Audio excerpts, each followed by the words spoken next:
This UCSD TV program is presented by University of California Television. Like what you learn? Help others discover UCTV podcasts by leaving a comment or rating for us in iTunes. Also, make sure to check out and subscribe to our YouTube original channel, UCTV Prime, available only on YouTube.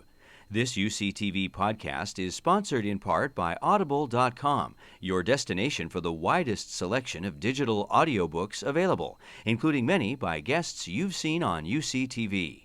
Audible.com is offering UCTV viewers a free 30-day trial subscription and one free audiobook download. Just visit audibletrial.com/UCTV to sign up, and thanks.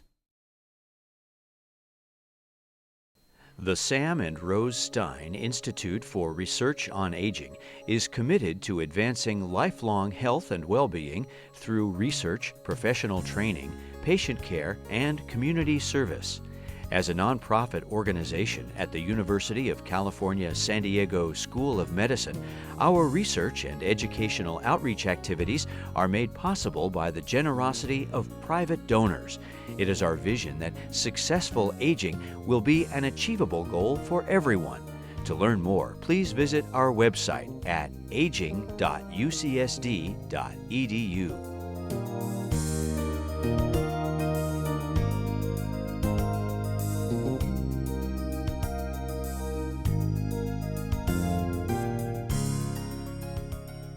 Tonight we are thrilled to have Vicki Newman here tonight speaking with us.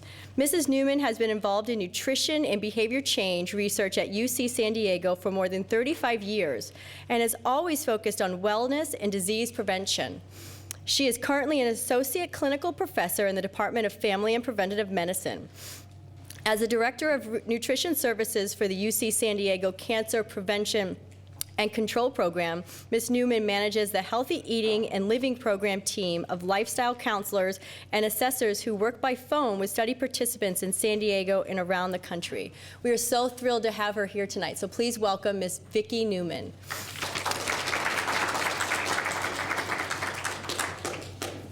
Thank you so much. Can you all hear me? Yes. Okay. I'm delighted to be here and to talk on this topic. It's a topic near and dear to my heart, as I'm a senior as well as you. I think there's lots of very exciting research, and I'm going to try to weave together some really practical guidelines here and a little bit of update on the literature. We study the effect of lifestyle on disease process, mostly focused on cancer. So we have a Help for Weight Loss study that is focused on women who are overweight and at risk for breast cancer, should you know anybody that might want to participate in that. And we also have a study that's looking at the effect of diet on progression of early stage prostate cancer. So I have flyers up in front. If you're interested in either of those, you can pick them up at the end. And I also brought a copy of our cookbook called Food for Thought, Healing Foods to Savor. We sell the book for $20, and all the proceeds go to support our Healthy Eating and Living program. So I think what I'll do is maybe just pass around a copy, and you can kind of make its way around the room and see if you're interested. We sell them for $20, and I'll be here at the end if you're interested. Thank you. Okay. So without further ado, what we're going to be focusing on tonight is talking about energy balance a little bit. I think one of the biggest challenges as we get older is since our metabolic rate goes down, we actually don't need as much food. So the food that we choose really needs to be of high nutrient density. And so you're going to hear me, describing what that means, just to add to what you already know. We also struggle with this whole issue of oxidative damage, because just living, just even metabolizing our food, causes metabolic byproducts that cause oxidative damage, which does damage to our tissues.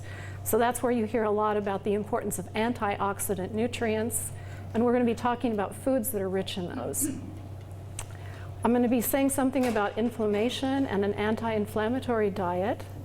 Little bit about immune functioning and certain foods that help in the whole detoxification systems in the body. Of course, we'll talk about skeletal issues. It's really more than calcium, but it's something that we all are concerned about as we get older. A little bit about the nutrients involved in mood and memory, and then a little something on telomeres because they've been in the news lately, okay?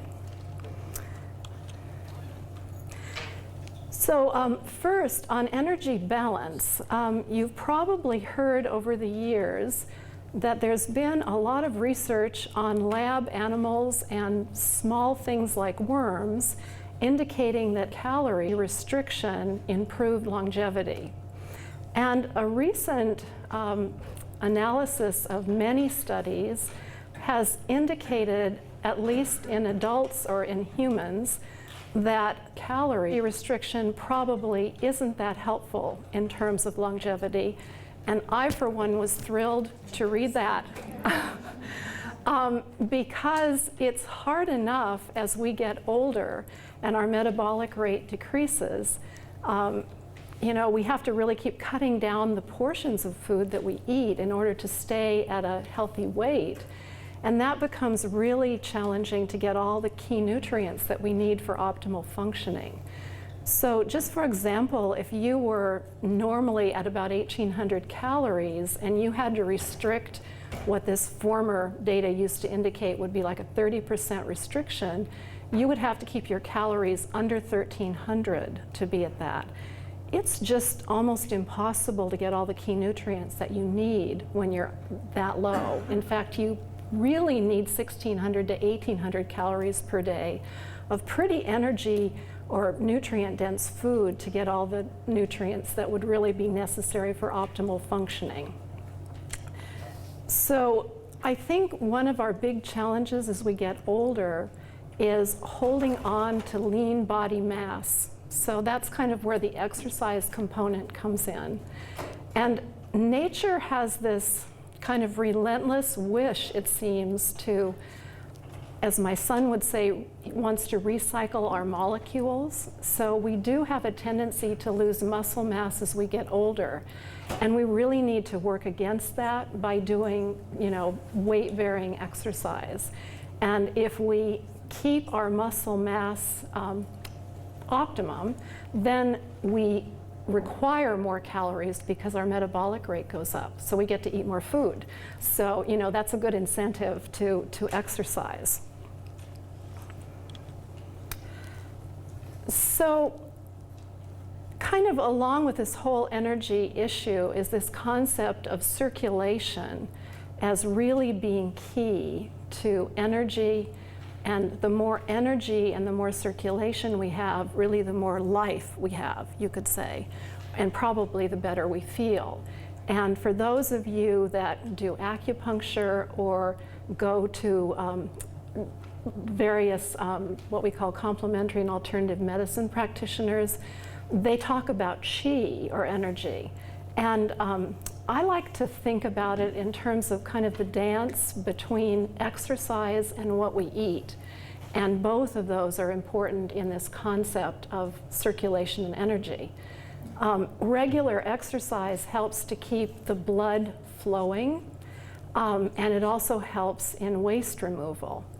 And the blood, of course, is what delivers nutrients to our tissue, but it's also what takes away the toxic byproducts. And the other thing that I've come to realize, which helped me do exercise regularly, is moving is really important to draining the lymph system, which is kind of like the body's, you know, sewer system. We need to move our body to move the lymph, and that's really important. It's a good reason to be exercising regularly. And I guess the other thing about exercise, just quickly, is, and you've probably been reading this, it's not just a nice bout of exercise once a day, but it's really exercising even for 5 minutes every hour that turns out to be much more important than a big bout of exercise infrequently. In terms of kind of the nutritional component of circulation, it's really the diet that we've been hearing about for a long time. It's a diet that's lower in fat, but not necessarily as restrictive as we once thought. And you'll be hearing me talk a lot more about the quality of the fats that we eat and the balance of fats as being important. But we do know that the saturated or harder fats tend to make the blood thicker, and therefore we don't have as much circulation, and that is kind of an issue. We also want more plant foods to get more protectors, and those are what are going to give us those antioxidants to protect our tissues and protect the lining of our blood vessels so that they keep on doing a good job delivering nutrients and taking away toxins. And then, of course, we'll talk a little bit about fiber because that's really important for the digestive system to work properly to get that waste out of our bodies. So a concept that helps me lately think about all of this is living more in what's called in sync with our genes and trying to eat less processed food and eat more food that's underprocessed and has a good array of these protectors in it. If we think about our genetic heritage, we used to exercise pretty regularly. So we need to move our bodies and protect our muscle mass as much as possible. And it's good to, as I said, to move more regularly through the day.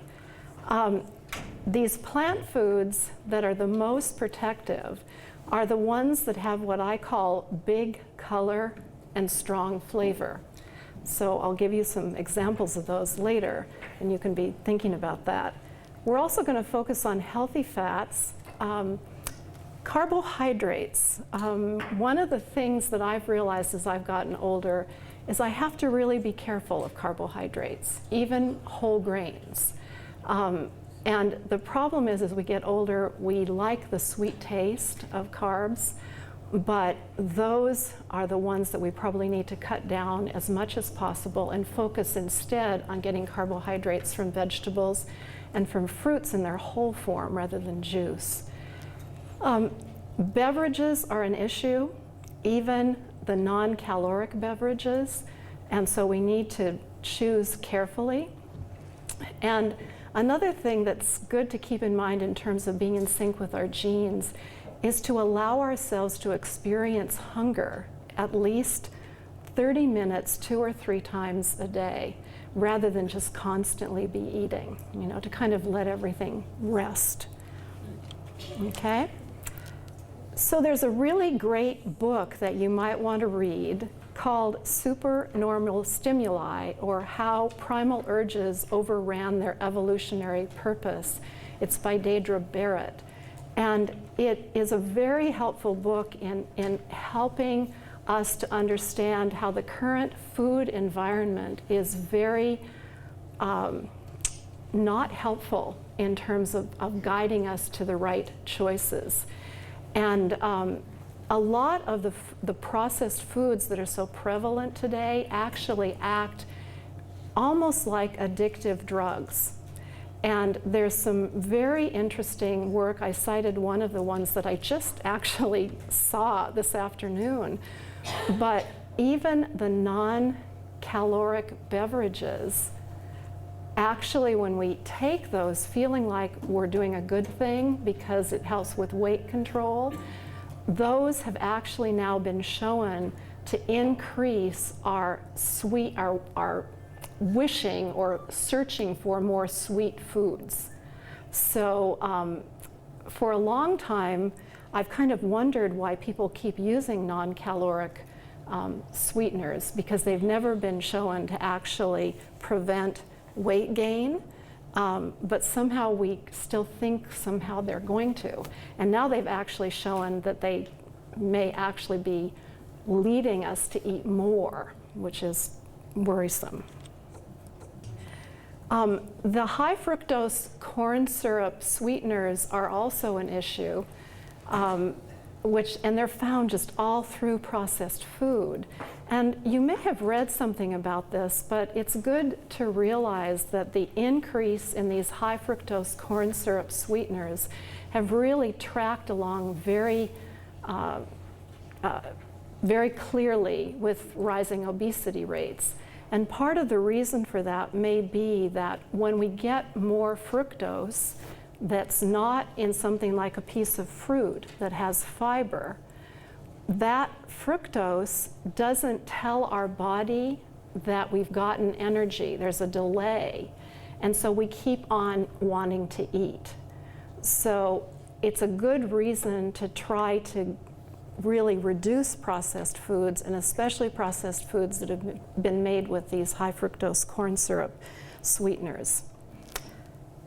So we talk about a plant-based diet as a diet being the one that we'd all like to be working on. Doesn't have to be all plants. A little bit of animal food is good, high quality protein, but we really want to look at our plate and see mostly vegetables, fruits, whole grains, and beans on it, and maybe just a little bit of, meat, fish, or poultry, or some dairy products. The plant foods give us these phytochemicals, which are the chemicals produced by the plants to protect them from damage from the environment. It's those phytochemicals that give color, taste, and fragrance to food. And so think about how pleasant it is, to eat a plate of colorful, flavorful vegetables. Nature guides us to those foods that give us the nutrients that we need. These plant foods are also filled with antioxidants and anti-inflammatory components, and they also help very much in the detoxification systems in the body, particularly the sulfur-containing vegetables. You've all probably are already eating kale. You know about cabbage and broccoli and arugula, but all of those cabbage family vegetables that have that sulfur bite, that tastes kind of like mustard, they actually increase the activity of detoxification enzymes in the body. So the more of those you get in, the better. And I think the other thing that's good to think about in terms of plant foods and vegetables, for example, is environmental stress actually makes the plants put more of these protective chemicals into the plant. It's the plant's way of trying to protect itself. So if you think about, if you've ever had arugula, from the farmer's market that has like little nibbles out of it from the insects that are biting on it, it'll have a really strong flavor because the plant has tried to put more of these compounds into the leaves to dissuade the pests from eating it. And those strong flavored chemicals that it's putting in, the plant's putting into the leaves, actually are very helpful for us. They're helpful in detoxification. So the guidance is to get 5 to 9 servings of colorful and flavorful fruits and vegetables a day. And the range is based on your body size and caloric intake. So little people need 5 servings. If you can see how tall I am, I'm supposed to stand here by the mic. I'm about 5'7", so I'm kind of a middle-sized person. I need 7 servings, and people that are taller than me probably need 8 or 9 servings. A serving is a half cup cut up fruit or vegetable, or if it's something like raw spinach, it would be a whole cup, because when you cook it, you know how it mushes down. And the more colorful the plant food that you're eating, the better. So you want something that's colorful all the way through. And I always pick on zucchini, but zucchini's green on the outside, which indicates that it has a lot of carotenoids, but you cut through it and it's colorless. So you'd much rather go with spinach or broccoli or something that's green all the way through, or yellow squash or a carrot, rather than something that you cut through and it's colorless. There's no bad fruit or vegetable, and the more you eat, the better. But colorful all the way through is your very best bet. So when you think about color, you think about, oranges and greens and purples. The orange colors and the red colors have a lot of carotene or carotenoids, which are the raw material from which your body makes retinol or vitamin A. That's critically important for your immune system to work properly, and it's really important for the health of your epithelial cells, which are like your skin cells. They line your gastrointestinal tract and your urinary, genitourinary tract. So a whole lot of our body is epithelial cells, and that retinol made from carotenoids is really important. When we do studies, we ask folks in our studies to eat enough colorful fruits and vegetables that the palms of their hands get a little bit on the orange side. So that's kind of a quick and dirty way for you to determine if you've taken in enough, because your body will make retinol from the carotenoids, and then once you've kind of filled up the tank, it will start to store those in the fat pads in the bottoms of your feet and the palms of your hands. And then after that has been exceeded, and you can't store any more, then you'll start to poop out orange, and that's fine. It just means that you've filled the tank, okay?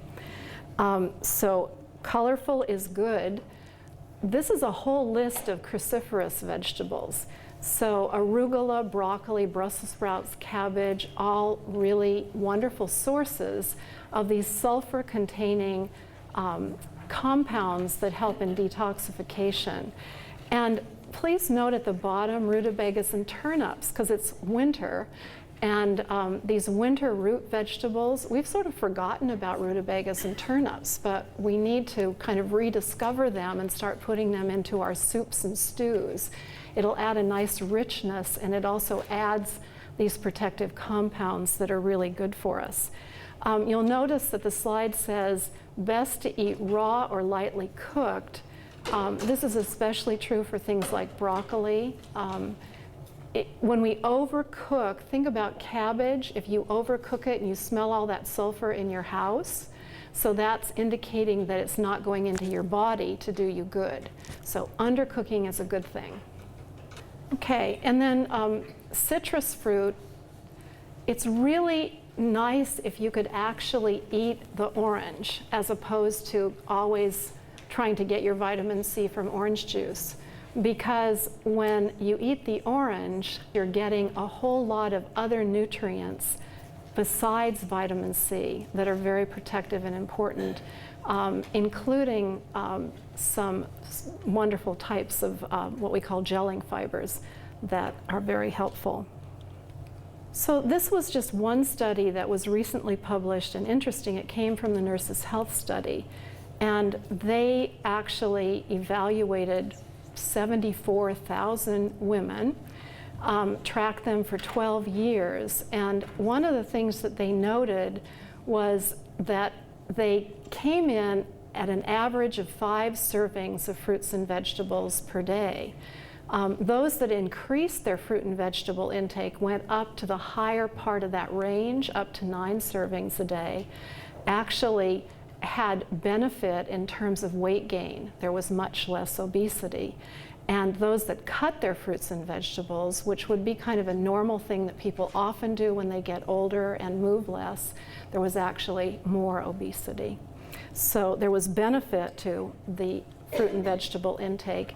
And this was in young adults, not older adults, but I kind of loved it. This was also a recent study just published and out of New Zealand. And they actually they found that the young adults that they studied, approximately when they were getting more fruits and vegetables, they actually had a positive effect on their mood and in the following day. And so I thought, another good reason to eat fruits and vegetables, okay? Fiber-rich foods we know are helpful. We think of them as being important for gastrointestinal functioning. They're wonderful sources of these phytochemicals. I think you probably have heard a lot about the glycemic load, or the effect of food on the rise in blood sugar after the meal. When we eat a meal that has more fiber in it, we have less of an acute rise in blood sugar, and that's a good thing in terms of diabetes risk as we get older. We also, of course, feel full on fewer calories, so there's less chance of gaining weight. We know it's very important to get fiber in terms of normal bowel function, and certain fibers are very helpful in controlling cholesterol levels, and so that's beneficial in terms of cardiovascular health.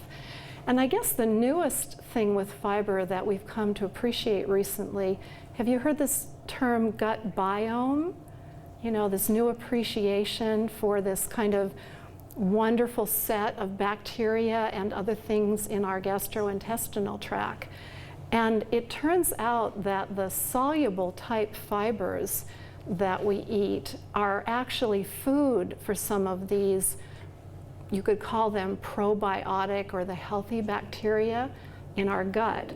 And so they actually feed those bacteria, and the bacteria then in turn make substances that help keep the lining of the gut healthy.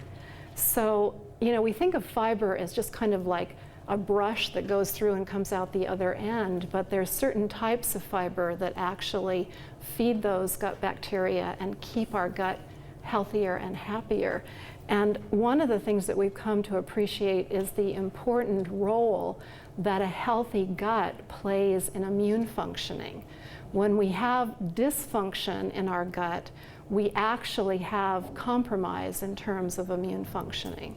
So keeping a healthy gut, and you certainly hear a lot about it, you know, they're always telling us to use these various yogurt products like Activia.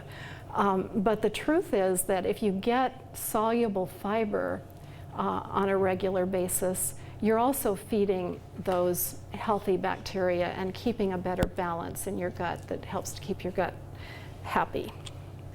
So how much fiber do we need? We need 25 to 35 grams per day. If you could get even more than that, that would be fine. Quick rules of thumb are, you could say there's about 2 grams of fiber, sometimes a bit more, but you can average 2, for every serving of fruit or vegetable.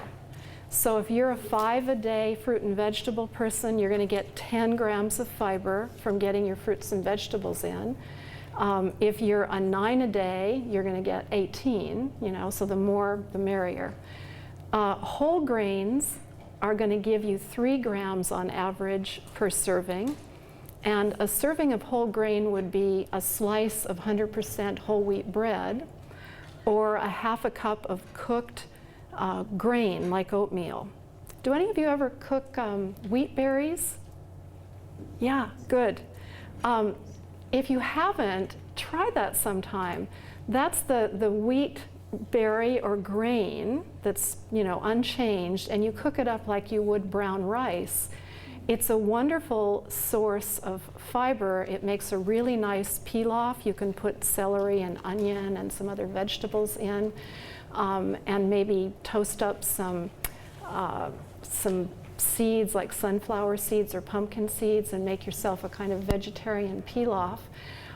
Or you can eat it cold the next morning with grated apple and raw almonds and some raisins, and it really makes a wonderful breakfast cereal that's incredibly high in fiber, and you'll have to chew it a lot. So, you know, for those of us concerned about our chin line as we get older, you might actually feel a little sore because you have to chew it so much. So that's a good thing to try.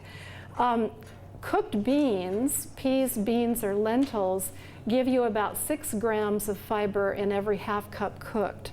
One of my favorite beans that I like to cook from scratch is mung beans. Have any of you tried boiling up mung beans? So some of you, good. So, you know, we think of mung beans as just bean sprouts. You know, that's kind of the way that we are used to eating them. But they're just those little, you know, they're small green round beans, and they cook up probably in about 40 minutes like lentils do. They're delicious if you don't let them get too mushy. Once they've cooked and softened, you can toss them with extra virgin olive oil. And I like to put in the zest of a couple of limes and a little salt and pepper, and it's just delicious. And you can make a sauce later with fire roasted tomatoes and put it over pasta. You know, you could make it in a soup. You can cook up enough sort of for the week and do different things with it. So trying to get some beans in every day is a wonderful way to get in extra fiber for bowel function. Beans also are a good source of this soluble fiber that the gut bacteria like. So sometimes people ask me, how do you determine if a cereal product is a whole grain product? And the way that you determine that is it should say whole, sprouted, or malted wheat or grain as a first ingredient. If it just says wheat flour, that means white flour. So that wouldn't necessarily be a whole grain product. And another way of determining it is if it gives you at least 3 grams of fiber per serving. So that's kind of your rule of thumb for a whole grain. I like to use this slide kind of as a wake-up call about salad bars, because really lettuce is not a good source of fiber. So it's wonderful if you can make salads that actually have chopped vegetables in them. And if you go to a salad bar, try to put as many vegetables on your plate as possible, and only if there's room left, use a little bit of lettuce.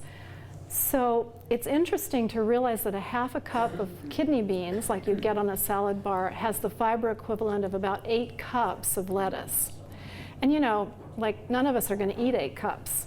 So try to think about, you know, those Mediterranean chopped vegetable salads? Try to do more of those to get extra fiber into your diet. And with regard to soluble fiber, your goal is 5 to 10 grams a day out of that 25 to 35 total fiber. And the soluble fiber lowers cholesterol levels, and it also helps to feed the bacteria, as I talked about. So the cooked beans, the half cup is going to give you 3 to 5 grams, which is, you know, almost your goal for the day. And if you can eat a whole orange, okay, and I don't mean necessarily the outer peel as well, but try to get some of that white inner peel when you cut the orange, that's going to give you 2 grams of this soluble fiber. Flax, which you see at the top there, is a great source of fiber, and it's so much better if you're going to, you know, be interested in those omega-3s that they, you know, tell you to eat your flax oil to get them. So much better for you to actually use flax seeds, grind them up into a flax meal, because then you're going to get the healthy fat and the extra fiber, which is really important for health. And you can see some other choices, but if you do a nice job of eating your fruits and vegetables, you'll get the soluble fiber that you need. So a couple of words about glycemic load, because as we mentioned before, you want to try to have a diet that has a low glycemic load, which means a diet generally that's higher in fiber. But the other thing that's really important as far as glycemic load is that you pay attention to particle size. So I have to give you an example of oatmeal for, you know, just to get this across. Old-fashioned oats or Scottish oats would be your best choice if you really want to get the full benefit from oats, from the whole grain oats. Once you get into the, you know, the quick cooking ones, they've reduced the particle size so it cooks quicker. And as you reduce the particle size, you you kind of lose the benefit of the fiber, because you're going to have your blood sugar levels go up faster. And if you talk about the instant oats that come in those packets that have sugar added, you kind of don't want to think about those as whole grains, actually. You know, that's more like a dessert, you could say, because it's going to raise your blood sugar really quickly. So glycemic load, a high glycemic load diet, which would have a lot of refined carbohydrates in it and be low in fiber, is correlated with obesity, which then actually increases insulin resistance and increases the tendency toward adult onset diabetes. And we know that a diet that has a high glycemic load increases the chances of diabetes. There's also a connection with cancer risk.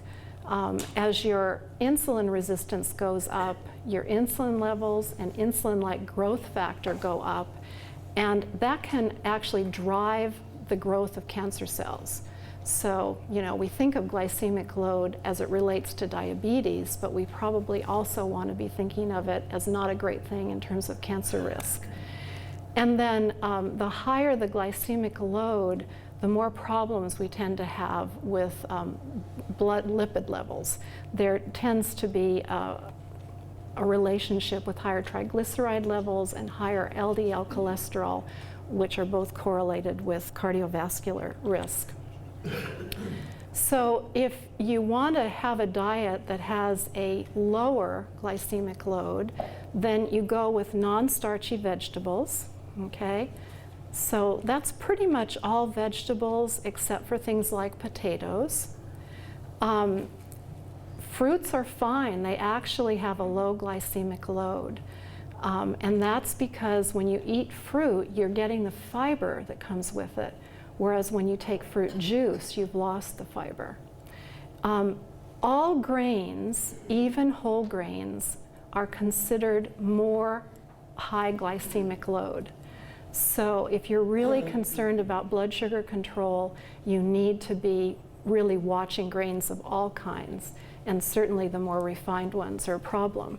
To lower glycemic load, then more fiber in the meal is helpful, but also a source of healthy fat in the meal, okay, is a good thing and will help to lower the rise in blood sugar after the meal. So we were going to talk a little bit about inflammation and an anti-inflammatory diet. It turns out that the fat that we eat and the fat that's on our body both contribute to inflammation. And inflammation is correlated to lots of different chronic diseases. So when we follow an anti-inflammatory diet, we will feel better, and we will have a lower chance of these chronic diseases. To adhere to an anti-inflammatory lifestyle, we want to avoid excess weight, especially the kind that's in the middle, okay, which is so common as we get older. We also want to reduce fatty foods, but as much as reducing fatty foods, we want to think about the ones that we're choosing. So to minimize fried and the savory snack foods and fast foods, go easy on things like salad dressings, and certainly cut down on sweets that have fats in them. With regard to salad dressings, I think it's a great idea to, I'm actually kind of cautious about most salad dressings. I think it's a good idea to try to get into using an extra virgin olive oil and just tossing it lightly through your vegetables before you put on, you know, your lemon, lime, or your vinegar, or the sour part. When you mix up a salad dressing ahead of time, I've noticed that it takes a lot more to coat the leaves. Have any of you had that experience? So another thing about extra virgin olive oil, I like to spend a lot of money on a really good one, because then I'm a lot more cautious about how much I use. So consider that. In terms of reducing inflammation, we know that seafood, fish and seafood, are quite helpful because they're rich in those omega-3 fatty acids that have anti-inflammatory properties. So the guideline is to have fish or seafood 2 or 3 times a week if possible. But do be careful of farmed salmon. It was kind of discouraging to see an EPA warning that suggested that we limit farmed salmon to 1 serving per month. And the serving was a 3-ounce serving, which is the size of a deck of cards. So, you know, go easy. And then plenty of those plant foods that we talked about that have those anti-inflammatory compounds in them. So I'd like you to think a little bit about fat balance. Before we move off that, is it just farmed salmon or any farmed fish? Farmed salmon was the one that was specifically pointed out, but I think that's an interesting question that we probably need to look into a little bit more. In terms of the pro-inflammatory fats, the ones that are pro-inflammatory tend to be corn, cottonseed, soy, sunflower, and safflower type oils. So, you know, we've always thought of those as being heart healthy, and in moderation they're fine, but they do tend to be more pro-inflammatory, so we want to be a little cautious. And we need to decrease our intake of meat and fish that are fed these, speaking of farmed, okay? Because farmed fish often are fed grains, soy, corn, and things like that. It's not that these polyunsaturated fats are inherently bad, it's the amount of them that we're eating. We're getting like, it's almost 16 to 1 if you think about these pro-inflammatory fats to the anti-inflammatory fats. And so rather than just eating tons and tons of fish to try to get up to the amount of polyunsaturated, you know, that we need, I think the idea is to try to cut down excessive intake of these polyunsaturated so that we get in a better balance in terms of pro and anti-inflammatory. The anti-inflammatory fats are found in fish, seafood, flaxseed, and the pasture-raised livestock.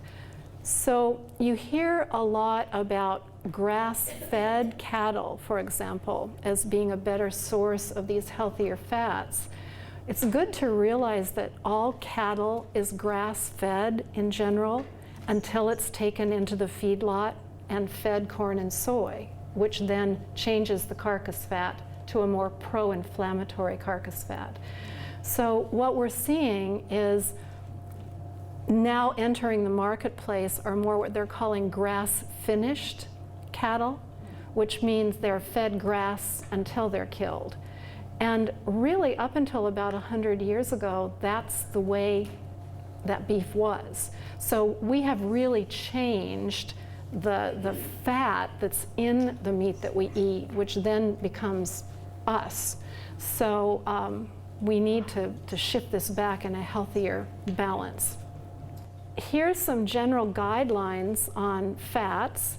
I think that we want to realize that while at one point we were trying to cut our fats way, way, way down. Do you all remember this, what's it called? I want to say Stay Well, but that's not Snack. You know what? Snackwell. Thank you. Back when I started at the Cancer Center in the middle 90s, we were very focused on a very low-fat diet as being the very best diet for chronic disease prevention. And the food manufacturers, you know, took us up on that and cut fat way down in processed food, but then added a lot of carb to it. So that isn't necessarily a good thing for our health. What we really want to do is have a moderate intake of fat, probably up to 30% of our calories is fine, but then we want to choose fats carefully. So one of the things that we want to think about is fat-soluble contaminants. And when we're eating animals that have a long lifespan, they've had a lot of time to get contaminants and concentrate those in their fat mass. So a good general guideline is to eat lower on the food chain, which would mean smaller animals with a shorter lifespan. Okay, think chickens. Okay, I brought my sardines. Okay, so if you're thinking about seafood, I'm a big proponent of sardines. These are little fish that don't live too long. So in general, you don't get quite as much buildup of toxins that are found out there in the environment. I mentioned about farmed fish.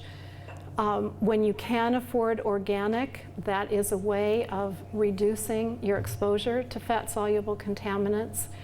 And one other thing, though, I don't see people that have a lot of weight to lose here, but if you know somebody that's tempted to go on one of these very extreme diets and lose weight quickly, when you're losing weight at greater than 2 pounds in a week, you are dumping a whole lot of stored environmental toxins out of your fat mass, probably at a time when you're also not taking in adequate amounts of nutrients that would be required for your detoxification systems to be working optimally.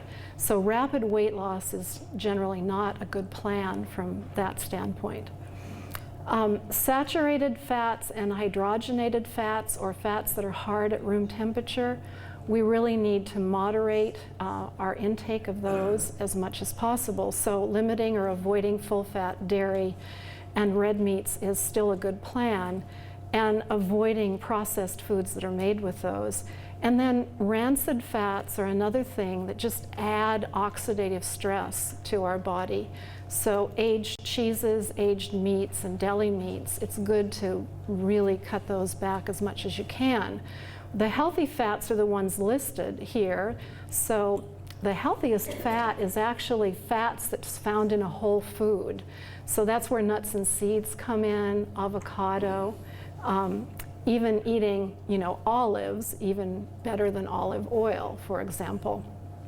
But the monounsaturated fats, which, avocado and olive oil sort of are the ones we most think about, are still considered good choices. This was just recently published last year, and this was kind of interesting in terms of the type of fats. And this was looking at, they call folks over 65 older or elderly. So I'm one of those, and this term elderly kind of bothers me, but let's just say seniors, I guess. This was a big group, and this was from the Women's Health Study, and they were evaluating the types of fats that women were eating, and higher saturated fat intake was associated over the period of the study with more cognitive decline and problems with memory than in those that had a higher monounsaturated fat intake. So that's just kind of one more reason to be careful of the types of fats that we eat. In terms of osteoporosis prevention or trying to maintain a good bone mass, weight-bearing exercise we know is important. Adequate calcium intake, adequate vitamin D.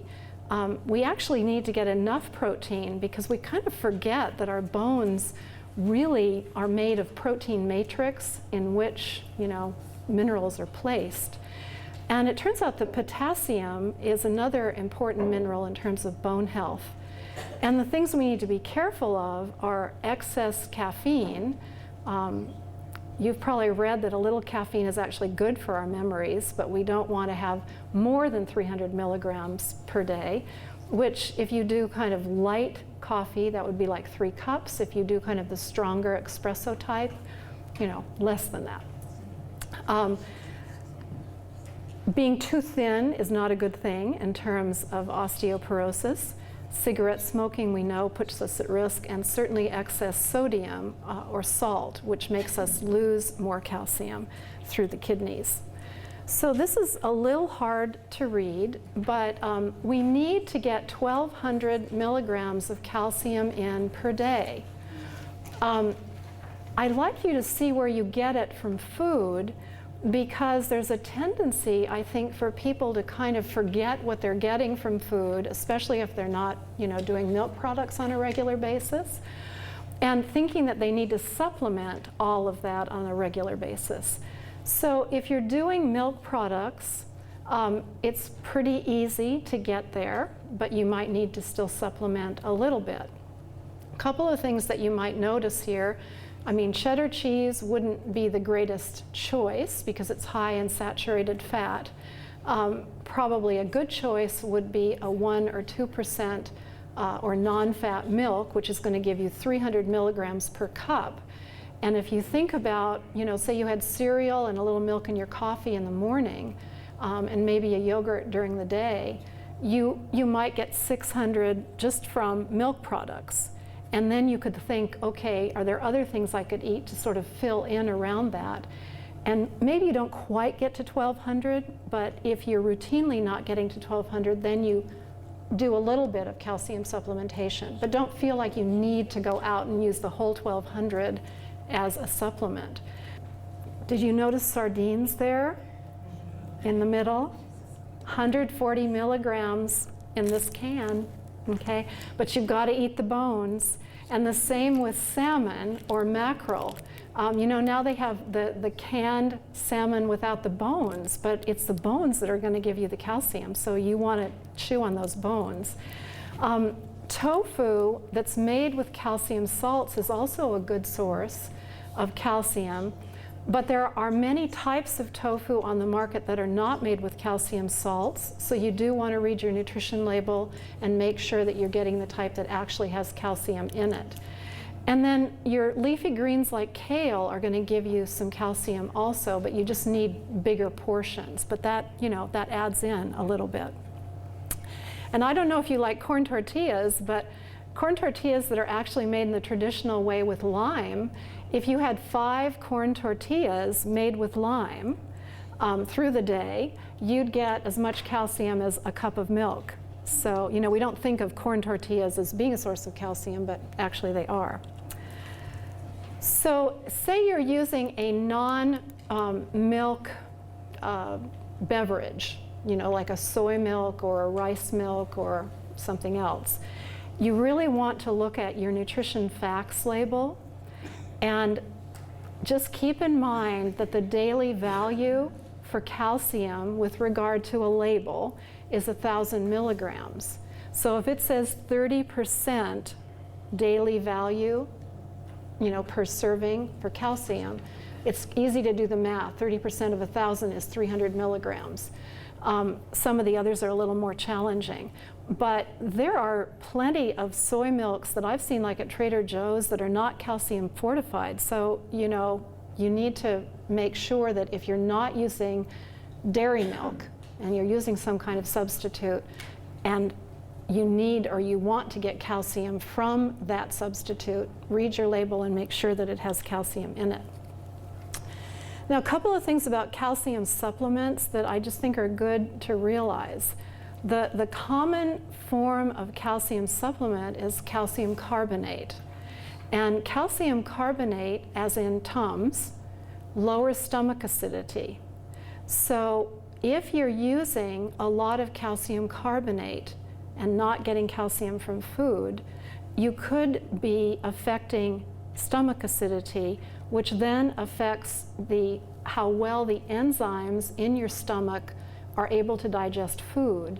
And you might actually experience a little bit of gas because you're not digesting things as well as you could.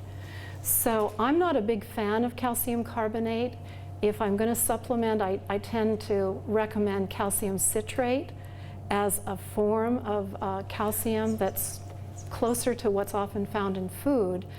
And if you are going to use a calcium supplement to kind of plug in the holes that are missing from calcium in your diet, then I think it's really a good idea to get a calcium that also has some vitamin D in it and probably a little bit of magnesium, because that would be more similar, it's closer to what you'd be getting in a food. In terms of calcium magnesium, probably at least half as much magnesium as the calcium. So if it was 500 milligrams of calcium, it would need to have like 250 of magnesium or something like that. So keep that in mind. One other thing, because there's a tendency to want to kind of get the calcium down, you know, at one time and just you're done with it.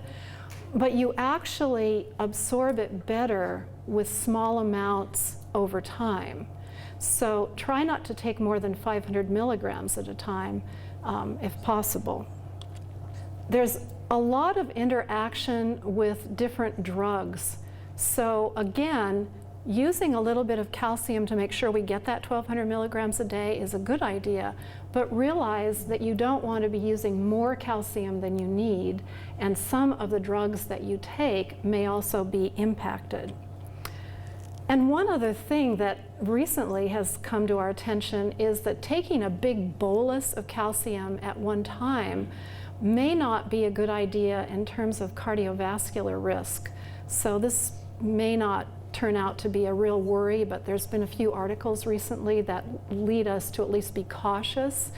You know, and I've done a lot of counseling of women over the years, and you know, sometimes people are using 2,000 milligrams, you know, just like all at one time. So smaller amounts, think about what you're getting in your food, add a little bit just to kind of top it off is a good plan. And acids are used very commonly in our culture today, and acids reduce stomach acidity, that's why we use them, which affects calcium absorption. And there has been some correlation with higher hip fracture risk. So, you know, just keep that in mind. You know, if you need to use antacids, then that's important to do. But I'm really upset when I see these advertisements. Have you seen these on television where they're telling you to use an antacid so you can eat a corn dog? And like, I'm going, I don't think so. So, you know, judicious use. Lots of interesting information coming out all the time on vitamin D. Population studies link vitamin D deficiency to autoimmune diseases, cancer, cardiovascular disease, depression, dementia, infectious disease, etc. But the Institute of Medicine said that right now the literature only completely supports its benefit in terms of musculoskeletal health. So what we want to do is make sure that we have adequate levels of vitamin D floating around in our body. And most of the time physicians are checking that more routinely than they used to, because as older people, we are more at risk for lower levels of vitamin D. We don't make as much vitamin D with exposure to sun, for example, and most of us aren't even going out in the sun because we're concerned about skin cancer, or if we do, we're putting sunscreen on, and that would block the production of vitamin D. So as older folks, we need at least 600 units per day of vitamin D. It seems to be safe to take up to 4,000 units. I would always err on the side of caution, so I don't think that I would push the envelope to go all the way up there.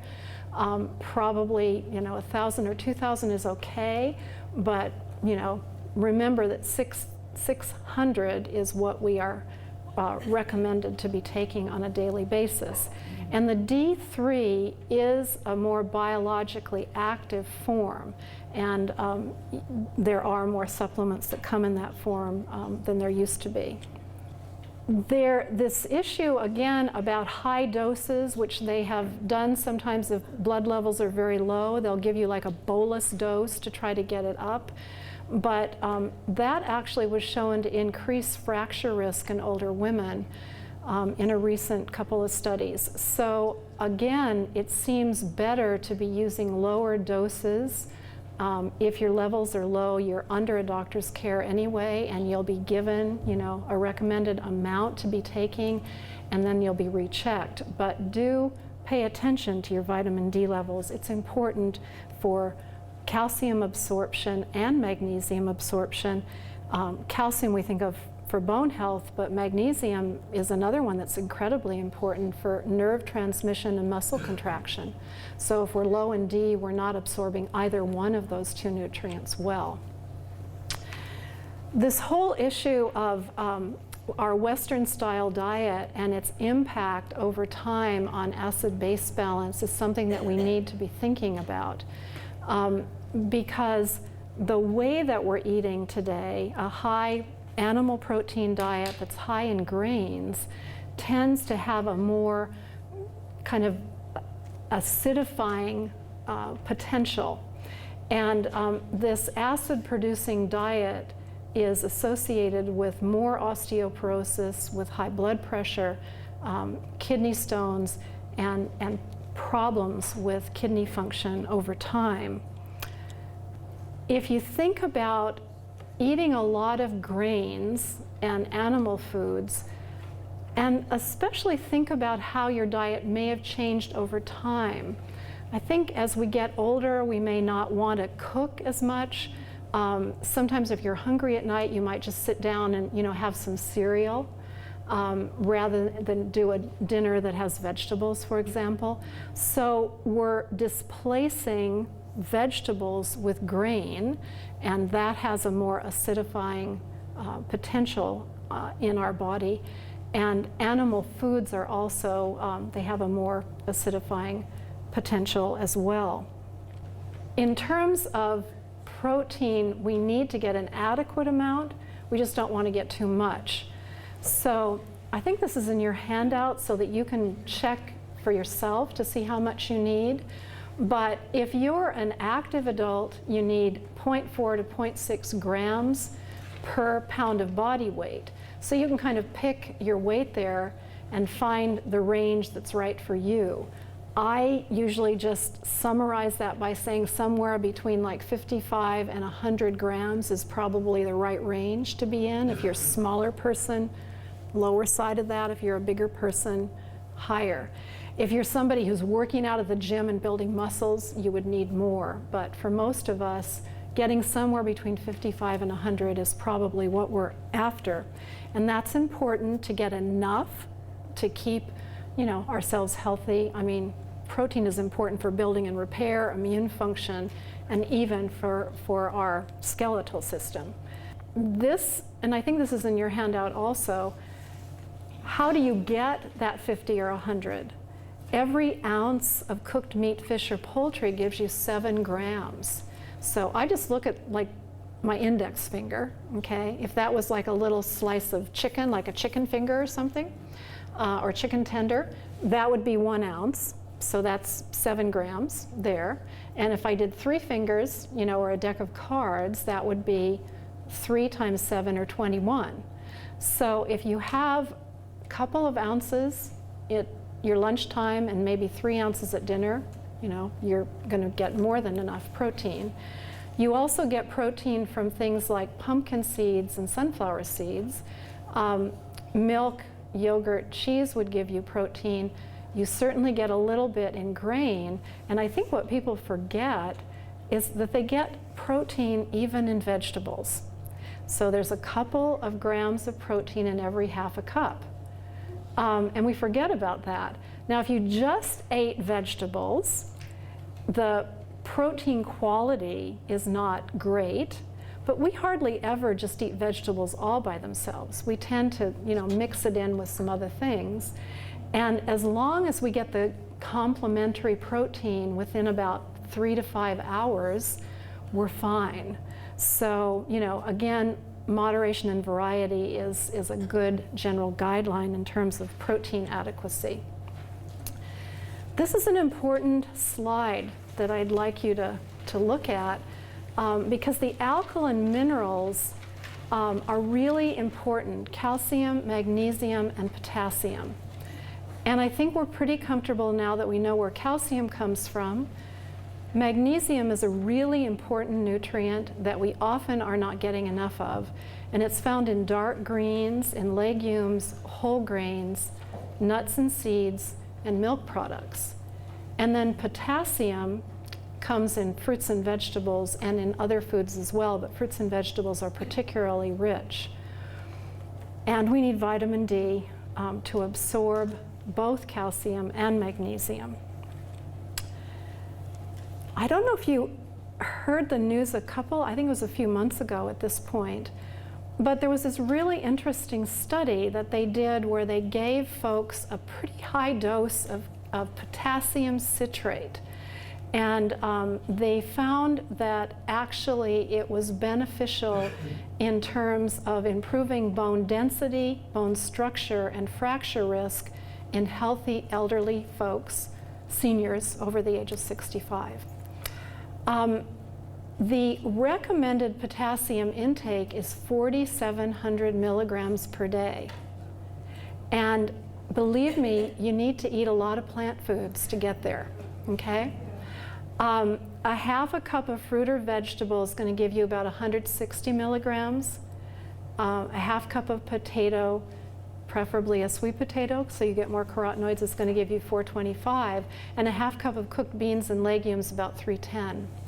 So the more plant foods you eat, the more potassium is in your diet.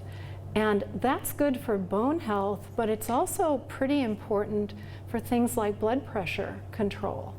So I think that we really need to pay attention, again, to plant foods from the potassium standpoint.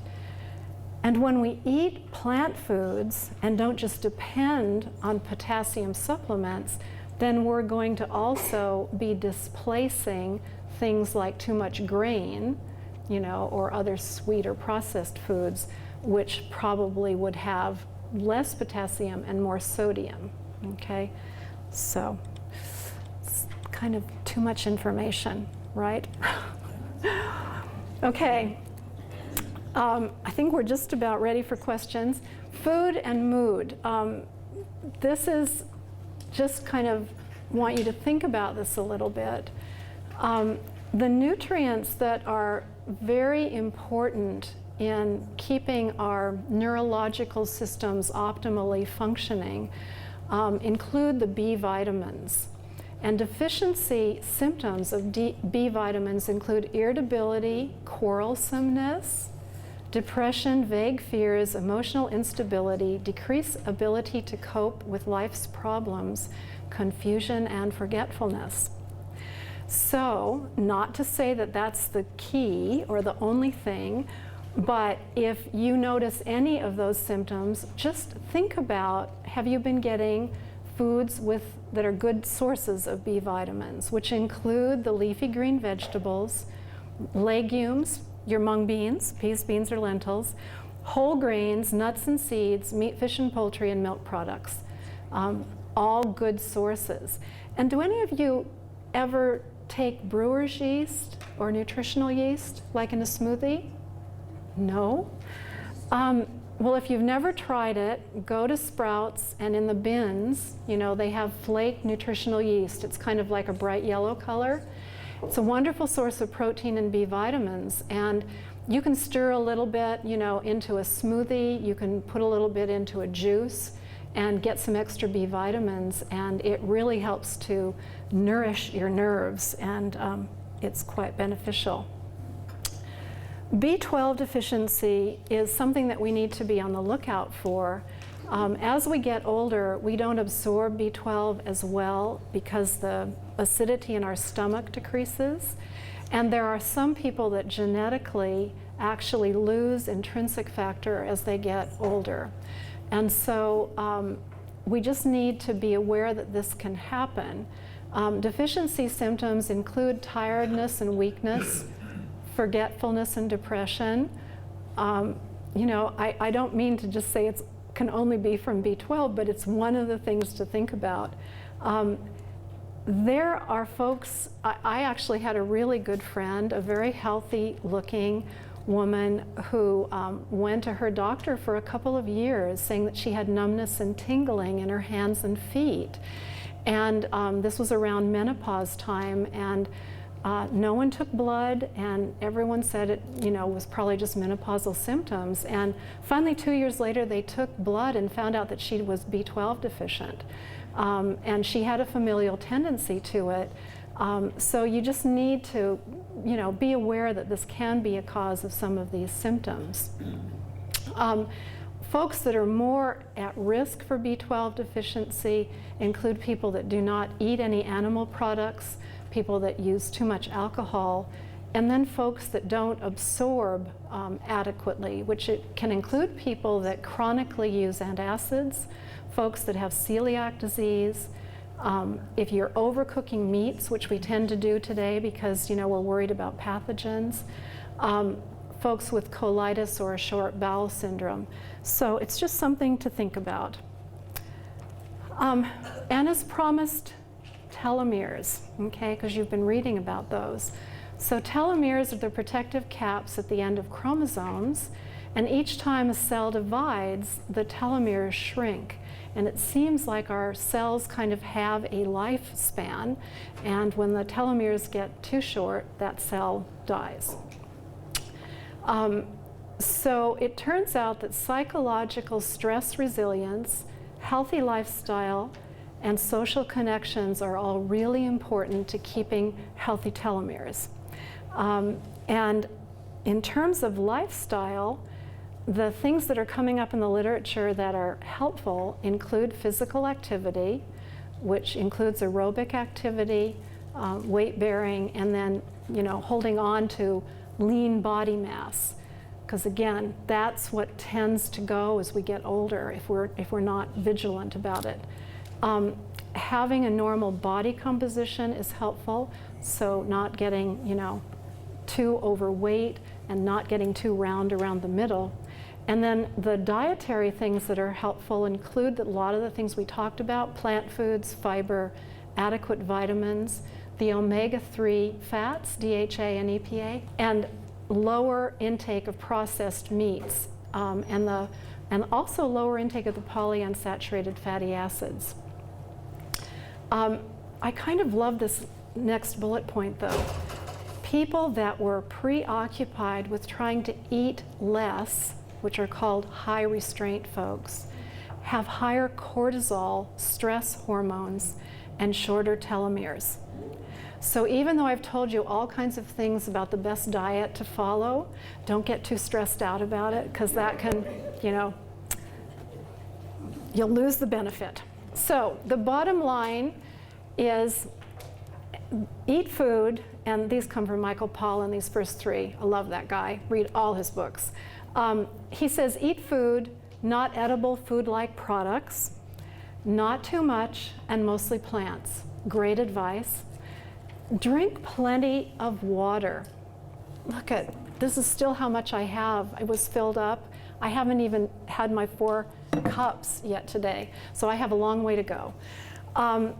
Constantly, we need to be getting fluid flushing through us to get the toxins out. It's something that as we get older, we don't feel thirst, so we really have to count up the cups. Eat slower, exercise as I've talked about, and I like to say practice gratitude, okay, which helps to calm us down so we actually get the most benefit from the food. And I think it's really nice to take a minute before a meal. We used to say grace, but if we don't do grace, just think about what it took to bring that nourishing food, to your plate, and what it's going to do to protect your health. So I think that's a good part of this. As I mentioned, we have some clinical trials. So pick up brochures or flyers if you're interested on the way out. And these are the healthy living, eating and living guidelines that I talked about. It's a little bit small in your handout, but do work on maintaining a healthy weight, which right now is a BMI between 20 and 30. Enjoy a physically active lifestyle, which is 30 to 60 minutes of moderate activity per day. Do you wear your pedometers? Okay, yay, because we're trying to get to 10,000 steps every day, at least. Preserve muscle mass, which is really a hard one as we get older to keep in mind, but getting to the gym, lifting weights, doing upper body is really, really important.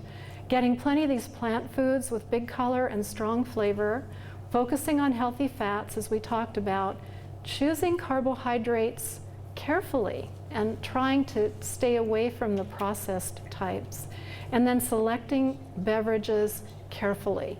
So you'll notice that I'm not fond of fruit juices, okay, because they have a lot of carbs and no fiber. So better that you eat the fruit, and actually water or herbal teas are your best beverage choice.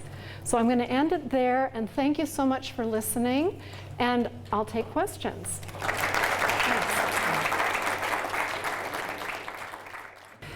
Okay, so he's asking about orange juice with pulp, and that's a better choice than orange juice without pulp, but even better is actually eating an orange, you know, and that means cutting some of that white inner peel, because that has those water-soluble fibers that are so good for, you know, the gut bacteria and your cholesterol levels. Okay? You were next. Okay? Okay, so he's talking about tomatoes. Great choice. Everything that is big color is good. Tomatoes are big color. Okay? So they're red and they're good for you. He's talking about tomatoes. Great choice. And actually, tomato puree or tomato sauce would even be, you know, a really great choice because it's more concentrated. So yeah, excellent. And you know, I didn't call out every single food that's good for you, but if it's got a big color, it's good. Tomatoes fall in that category. Okay, who else? Yes. Both chia and flaxseed are good sources of the omega-3 fatty acids, but the type of omega-3 that they have in them, which is alpha-linoleic acid, is not as biologically active as EPA and DHA, which are found in seafood. So if that's the source, if you're not doing seafood and you're getting most of your omega-3s from either chia or from flax, you just, especially with flax, you need to grind it, okay? Because it's got a really hard seed coat, which is very good for you, but if you don't break up the particles, it's going to go straight through you, okay? You actually need, let me just give you for 500 milligrams of omega-3 equivalent, you'd need about 3 tablespoons of flax meal. Okay, so you just would need like flax in your smoothie every morning to get what you need in terms of omega-3s. Okay, okay. Let me go over here. Somebody back here. Okay, he's asking about apples and bananas. There's no bad fruit or vegetable, and you know there's a lot to be said for apples. An apple a day keeps the doctor away. It's loaded with that soluble fiber that's so good for you. So it misses out on the carotenoids, but it has fiber. Bananas are a wonderful, wonderful source of magnesium and potassium. So you know, colorful is great, but all are good, okay, and have different things to offer. So those are 2 examples of less color, but still good, okay? And by the way, apples, the benefit, and you've always heard about leaving the skin on, but a lot of those healthy nutrients are either in the skin or right under the skin. And again, think about why. It's because the plant has put them there to protect the plant from damage from the environment. So if we're going to eat an apple and we cut away the skin, we've cut away some of the benefit. Okay? Okay. Over here? So it's better to buy organic because of all the pesticides that are used? I think it's great if you can afford organic, because I think that's actually ultimately going to change our food supply to a healthier food supply. We have really gone very far in a not healthy direction. So I would, let me also tell you about the Environmental Working Group website. Do you all know about the Environmental Working Group? So they have a very helpful website that lists produce in terms of its likelihood of having contaminants from the environment. And they have lists, you know, like the Dirty Dozen and the Safe Dozen, that sort of thing. But they pore over the literature on pesticide contamination of produce and do a wonderful service by posting that. So if you go to the ones that are most likely to be contaminated, then that's where you'd want to spend your money on organic, and then go to the bottom of the list, least likely, and maybe you don't have to spend the money on organic. Environmental Working Group. Yeah, if you just Google that, you'll find it. And speaking of websites, and I'll get to you, the other thing about omega-3s and fish and seafood, do you all know about the Monterey Bay Aquarium website? Because that's a wonderful website that talks about the safest fish and seafood choices also. They have purchasing guidelines that you can, actually just print out and put in your wallet. And they're concerned about contaminants, but they're also concerned about overfishing areas. So they'll tell you the safest choices, not only for health, but for the environment. Okay? Yes? Could you talk about turmeric and using other spices like cinnamon and turmeric? Okay, turmeric. So she's asking about spices. Big flavor. Big flavor is a good thing. So spices and herbs are always good to use as much of those as possible. She's asking about turmeric, which is very colorful. It's like a mustard color, and it's a primary ingredient in curries. It's actually, there's research indicating that it might have anti-cancer potential, and it has anti-inflammatory potential as well. Cinnamon has been shown to be beneficial in terms of diabetes care. So lots of interesting things with herbs and spices. The trick with like dried herbs, if you're going to use them, is buy small amounts and don't keep them till they have hardly any smell. So at Costco, they sell like Italian herbs in humongous containers. And it might take you a year to get through that container. You're so much better off going and buying a very small amount. So when you open the jar, it has like a pungent smell to it, which again, that smell is what tells you that there's biologically active compounds in it that are beneficial to your health. Okay? You had a question back here? So he's trying to get us to eat more lard and okay, so his question was the diet of his grandparents, which was higher in saturated fat and hydrogenated fat. And I think this is a valid point that you're making, but I'd like to think about also the environment in which our grandparents lived and grew up. So there was less contaminants that were getting into that saturated fat, for one thing. And the other thing is our grandparents did a lot more moving around than we do, a whole lot more moving around. So if we lived more like our grandparents, we probably could tolerate a less restrictive diet. So I think you make a good point. I think you're talking about any red meat, actually, because I think that we need to be doing a better job of moderation and variety, so smaller animals. But having said that, if we were living in Idaho or Montana or beef country, and that's what was available, I think that I think we have to eat what's available to us. Optimally, it's not a great idea to be getting lots of those saturated, the big animals, optimally. Okay. And you had a question? Yeah, with the bigger animals. Okay, so she's asking about small animals that are fed primarily corn and soy, like chickens, okay? And I think that's a valid point.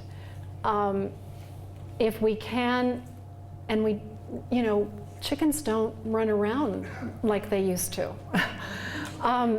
Chickens that were that ran around would eat a variety of things, and they still would be eating corn, but if you think about it, they were also sometimes eating insects or they were eating worms. And when you squish a worm, green goo comes out of it. The green goo is from leaves, And the green goo is a source of omega-3 fatty acids. So chickens that ran around and ate that kind of stuff did have a different, carcass fat, you could say.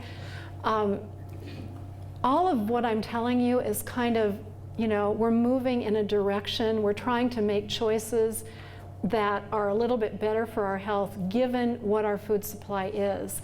And so if I had to choose, between eating big hunks of, beef versus, little bit of chicken, I would still probably choose chicken. Having said that, my favorite winter stew, I got some grass-finished beef. I bought a half a pound of it because it was very expensive. I got a nice cut, so it wasn't just the stew meat, in terms of fat. Cut up really tiny pieces, okay, sauteed it in olive oil with onions. And then I put in some chicken broth, organic.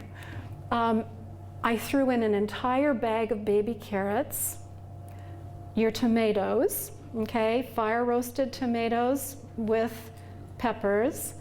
I chopped up a huge rutabaga, a huge turnip into bite-sized pieces.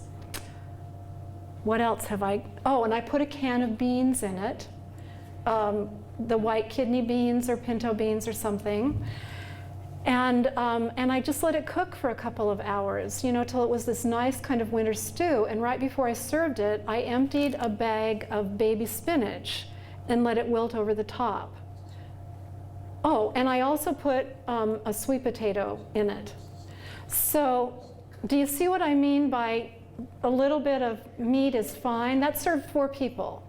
So tons of color, lots of flavor, little bit of animal protein, some saturated fat, but all together, it was kind of this direction that we want to be moving in. Does that make sense? Okay, question over here. You omitted the slide on dark chocolate, and it's been... Oh, darn it. Well, I'm a huge chocolate lover, so let me address that immediately. You want to try to get at least 70%, chocolate cocoa solids. And if you can go to 80, that would be great. One of the things that I have had to do as I've gotten older, I don't know if you're like this, but I've always loved chocolate chip cookies. But what did I love in the chocolate chip cookies? The chips. So now I don't eat chocolate chip cookies, I just go right for the chocolate. And I go and buy really expensive, like green and black, the organic chocolate.